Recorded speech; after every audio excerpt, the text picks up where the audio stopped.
And one day, suddenly, 2 months later, I got a letter from Vienna.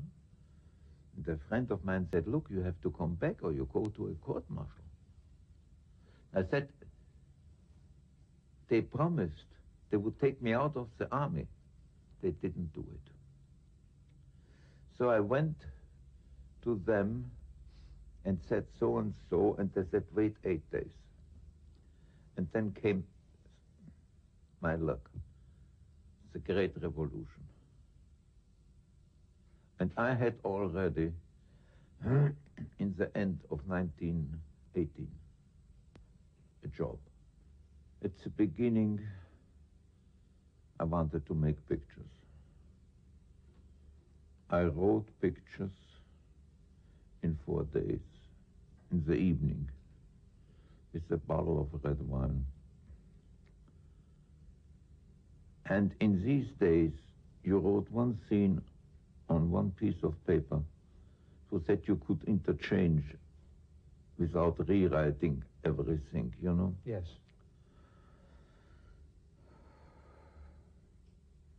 I doctored, as I told you, on films. I wrote films and I wrote part for myself and I started to play. I became very friendly with Erich Pommer. The war was over, so he came. It was a main part in Dekla Bioscope. And he had very important acquaintances in Paris. So one day I wrote a film, forgot the name. I said, look, I want to make it. He said, all right. I shot the film in 4 days. And from then on, I became a director. The themes of all of your major films deal in some way with these social evils, with murderers. With social evils, not with murderers. With social evils. Wasn't the message of Metropolis at the time, could that not be taken as a Marxist kind of message, looking back on it now? I don't know. I haven't seen Metropolis since a long time. What's your feeling about Metropolis as a film now? When I made it, I liked it. When I finished it, I hated it. And for a very simple reason. Because the thesis of my wife, Thea von Harbu, that's a go-between, between capital, the brain, and the hand, workers should be the heart. I didn't believe it. Then in the 50s, anonymously, I got some pages from the Washington Post in which the head of a corporation said he has seen Metropolis and he agrees it is important to have a heart for the workers, you know? Yes. Still, I said, to hell with it. But then afterwards, at the end of the 60s, when I was from time to time working at universities, question and answer sessions, and I asked the pupils, what do you hate in the establishment? They said it is a computer-governed society. And they think that we miss in it is the heart. And certainly I said probably I was wrong, and Thea von Harbu was right. Now, what about some of the technical effects in Metropolis, Fritz? These were things, obviously, some of the automation that you depicted. Did they exist, or were they purely were they designed out of your sleepwalking consciousness? In these days, the labs in Berlin didn't exist like they exist here. For example, you couldn't say now, I would like to have this and this put it into the lab. The people of the lab will do it. We have to do it in the camera.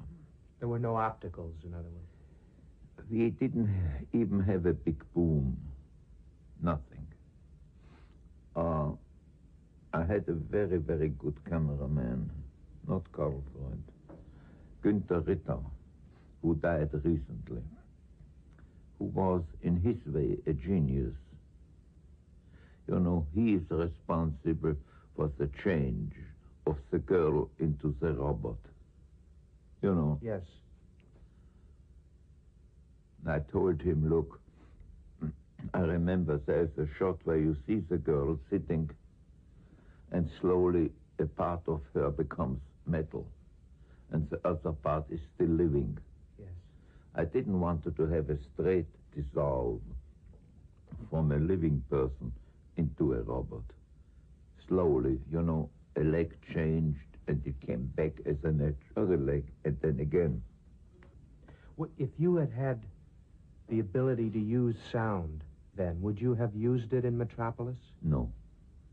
I tell you one thing. Many years later, I made a film called The Woman in the Moon. And one of the upper echelon of UFA. Woman in the Moon was the Fritz Film Corporation. And UFA had the release. And one of the higher echelon went, I think it was 29 or such a thing, to America. And he saw the first Johnson films.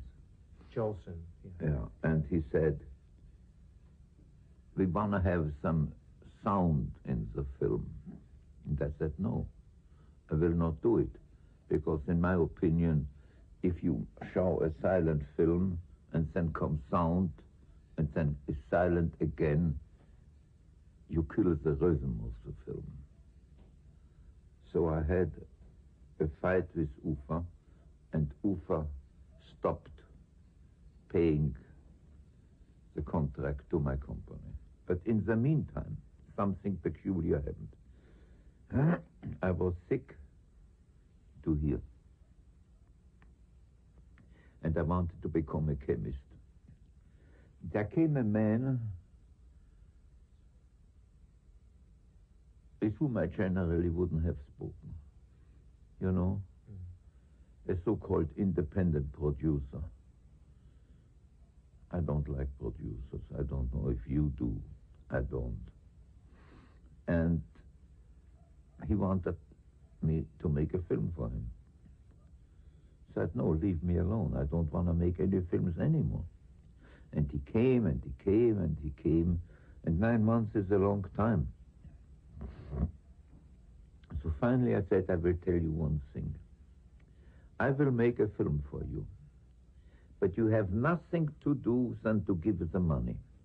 You have no right about the theme. You have no right about the script. You cannot make any changes. I have to tell you which actors will be in the film, and when the film is finished, you have no right to cut. Correct? And he said yes. Otherwise, the film M would have never been made. I was sick and tired about the big films like Metropolis, you know, and so on. I wanted to have a personal film, a film that deals with one human being, with one social evil. And so I made them. One day, we walked into an apartment house where a man was accused of murder. We found cut-off hands under his bed. Or another one, whom I never met, I heard only about him, who made sausages out of wandering young people, you know? Mm-hmm.